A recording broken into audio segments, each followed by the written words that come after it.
ये episode dedicated रहेगा prime minister Narendra Modi की अमेरिका विजिट को लेके। एक बहुत ही हाई प्रोफाइल विजिट है प्राइम मिनिस्टर मोदी की, क्योंकि ये पहली बार होगा कि कोई भारतीय प्रधानमंत्री यूएस कांग्रेस को दूसरी बार एड्रेस करेगा। इसके अलावा भी एक स्टेट विजिट और एक स्टेट बैंक्वेट वहां पे प्लान है, Joe Biden and Jill Biden ये होस्ट कर रहे हैं प्राइम मिनिस्टर मोदी के लिए। तो बहुत ज़्यादा फोकस रहने वाला है अमेरिकन प्रेस का भी, इंडियन प्रेस का भी, और बाकी इंडिया और अमेरिका के वॉचर्स का भी। तो इसके बारे में कुछ डिस्कस करते हैं कि हम इस पॉइंट ऑफ टाइम पे मोदी जी ने क्यों सोचा है जाने के लिए, और क्या क्या एरियाज ऑफ कोऑपरेशन हैं या स्ट्रैटेजी है जिसके कारण prime minister Modi thinks that it's important to visit America and also invite Biden back to India later in the year. So that is the whole focus of this episode. The first thing is कि India और America दोनों का इस point of time में एक strategic outlook तकरीबन same है बहुत सारे इश्यूज को लेके, चाहे वो बायलैटरल हो, ट्राइलैटरल हो या मल्टीलैटरल हो। मतलब कि आज की जो जियोपॉलिटिक्स है, स्ट्रेटेजिक रिलेशंस हमारे काफ़ी कॉमनैलिटीज़ हैं, काफ़ी सिमिलैरिटीज़ हैं उनमें। जैसे एक एग्जाम्पल मैं दूं तो अमेरिका भी चाइना को कंटेन करना चाहता है, इंडिया भी चाइना को कंटेन करना चाहता है। जो कोड है उसमें ऑस्ट्रेलिया भी है, जापान, अमेरिका, इंडिया सब लोग हैं। वो भी एक क्वाड्रिलैटरल बना है कि इंडो पैसिफिक सिक्योरिटी किस तरह से की जाए, चाइना को कहाँ किस तरह से इंडो पैसिफिक जो ओशन एरिया है उसमें भी कंटेन किया जाए और उसकी एक्सपेंशनिस्ट पॉलिसीज को कंटेन किया जाए।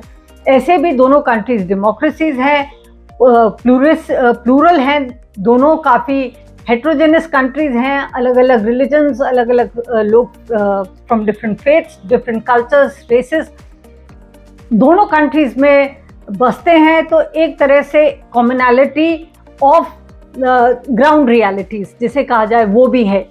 इस कारण से इंडिया एंड अमेरिका को पहले भी कहा गया है आर नेचुरल पार्टनर्स, क्योंकि इतने ज़्यादा उनकी जो डीएनए ऑफ द कंट्रीज है वो भी कॉमन है और उनकी स्ट्रेटेजिक आउटलुक है वो भी कॉमन है, और एक ब्रॉड इंटरनेशनल आउटलुक जो है वो भी कॉमन है।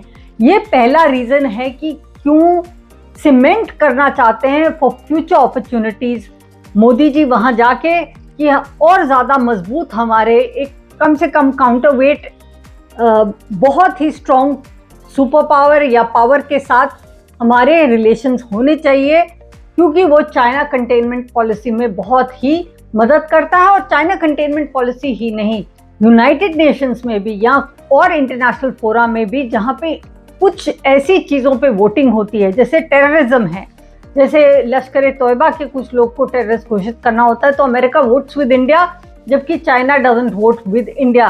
तो वहाँ भी हम लोगों को उनकी मदद की ज़रूरत होती है, और उसी तरह अमेरिका को हमारी मदद की ज़रूरत है एशिया में, कि एक बहुत ही सिग्निफिकेंट फ्रेंडशिप पार्टनर एशिया में होना चाहिए अमेरिका के पास।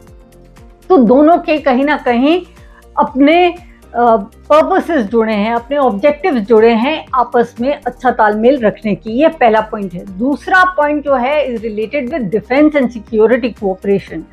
एक्चुअली काफ़ी टाइम से, काफ़ी सालों से, जब से कोल्ड वॉर कम से कम ख़त्म हुई है और जो डीहाइफिनेशन हुआ है पाकिस्तान के साथ इंडिया का, पहले अमेरिका हमेशा साउथ एशिया को एक प्रिज्म से देखती थी पाकिस्तान के साथ।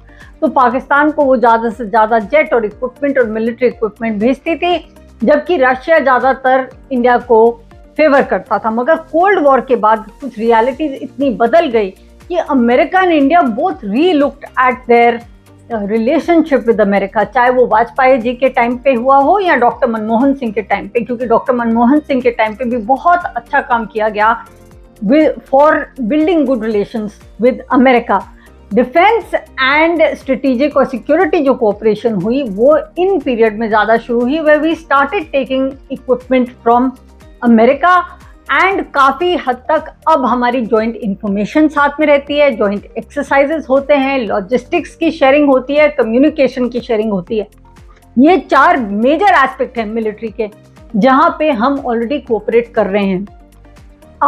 आगे के जो दिन हैं उसमें फ्यूचर में अब सिक्योरिटी काफ़ी हद तक बदल रही है, साइबर सिक्योरिटी का भी ज़माना आ गया है और साइबर सिक्योरिटी में भी कई नए अपॉर्चुनिटी और थ्रेट हैं। उसमें खासकर आर्टिफिशियल इंटेलिजेंस और क्वांटम, ये दो ऐसी एस्पेक्ट्स हैं टेक्नोलॉजी की जहां पे अब हम लोग सोच रहे हैं कि अमेरिका के साथ किस तरह से रिलेशंस बिल्ड करें, जहां artificial intelligence helps us in our security purposes, और दूसरा हम लोग इकट्ठे कुछ ऐसी जॉइंट पॉलिसीज या स्ट्रेटेजिक थॉट बनाए जहां साइबर सिक्योरिटी थ्रेट्स, खासकर जब मैलवेयर है या हैकिंग अटैक्स अमेरिका से हमारे सिस्टम्स में आते हैं, इसरो के सिस्टम्स में आते हैं, या हमारी डिफेंस सिस्टम्स में हैकिंग अटैक्स चाइना से आते हैं या कोई और कंट्री से आते हैं जो इनिमिकल हैं इंडिया के, तो उनको किस तरह से फायरवॉल किया जाए, किस तरह से सिक्योर किया जाए, उसमें भी काफ़ी कोऑपरेशन की हमारी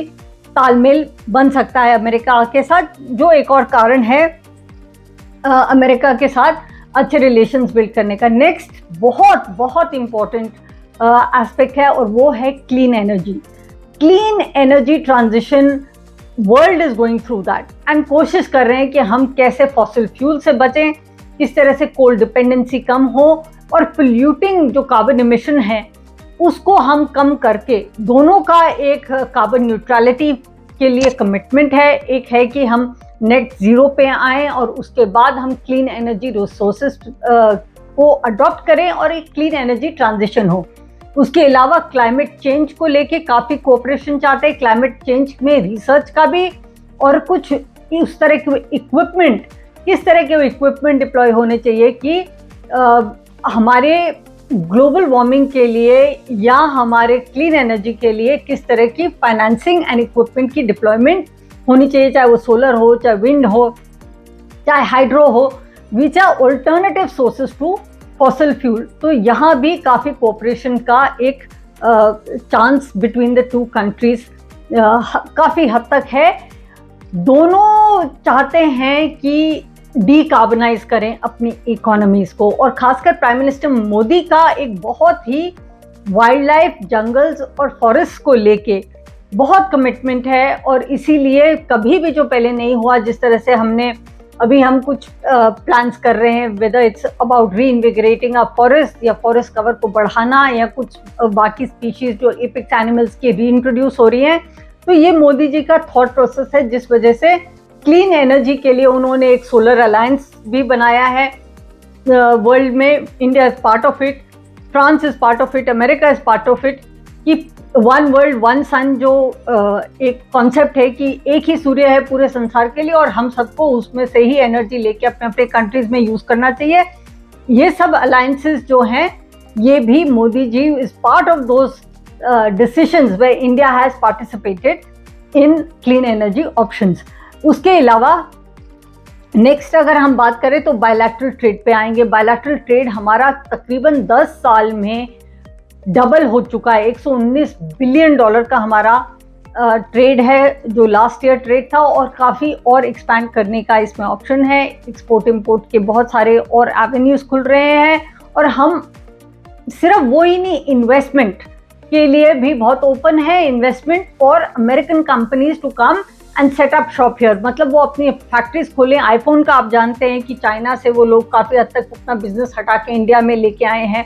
Elon Musk is also looking कि वो कहाँ इलेक्ट्रिक व्हीकल्स अपने टेस्ला के बनाए, तो India is a very very good option. उसके बाद जो फाइनल एक पॉइंट है जहाँ cooperation between India and America Modi ji चाहेंगे, और वो इस विजिट से चाहेंगे, वो है people to people exchange and cultural exchange, जिसमें स्टूडेंट्स का बहुत बड़ा नंबर होता है। 1,25,000 स्टूडेंट्स को लास्ट ईयर वीज़ा दिया गया टू स्टडी इन अमेरिका। तो वो चाहेंगे कि वो एक बेस एक्सपैंड होते रहे और इंडियन स्टूडेंट्स को अपॉर्चुनिटी मिले वहाँ पे जाके पढ़ने की। उसके अलावा एक पॉइंट गवर्नमेंट ऑफ इंडिया चाह रही है कि वहाँ की जो अच्छी से अच्छी यूनिवर्सिटीज़ हैं वर्ल्ड ओवर, वो भी अपनी यूनिवर्सिटी के कैंपस उसी स्टैंडर्ड ऑफ एजुकेशन को इंडिया में ला के अपने कैंपसेस को सेटअप करें। जो एक शुरुआत आप जानते हैं ऑस्ट्रेलिया में, ऑस्ट्रेलिया की यूनिवर्सिटी से हुई भी है, जो गुजरात में सेटअप हो रही है।